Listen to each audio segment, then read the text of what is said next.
Hi there guys, so in this video I'm going to show you exactly how to remove the bottom cover of this HP EliteBook 840G5, the HP, the new logo. It applies to 840G5 and 840G6. First of all, you have to check for all the screw ports. So we have one screw here, another one here, then there's some here and here. Then there are always those hidden inside here, so don't forget to open them. So let's just open it up first. You have to have a screwdriver like this, either a star like this or an electrical star like this one. So let me just open it up faster.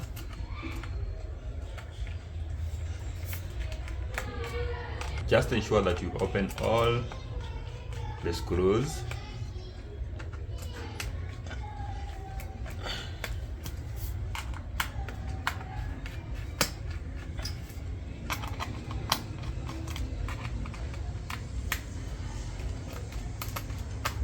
Yeah, so we are done with the main screws, and then remember the ones that are hidden in here. The screws there to open it up, and then here you open all of those screws.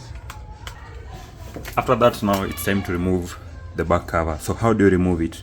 Always and don't forget this step. Start removing the back cover from this other edge, from the top edge. You see the edge that has the inch, start removing it from this side instead of starting from the bottom. All that you need to do is use your screwdriver and insert it somewhere like there, and then lift the lid up gently, don't force it. See, lift it up like that, and it pops up, and then boom, you have your bottom cover removed.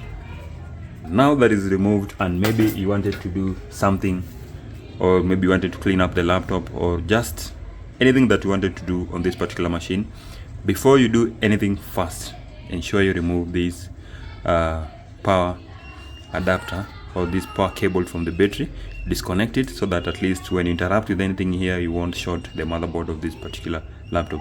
Otherwise, thank you so much for watching this video. If you found it helpful and useful, don't forget to leave a like, and as always, don't forget to subscribe to this account. See you next time on another one.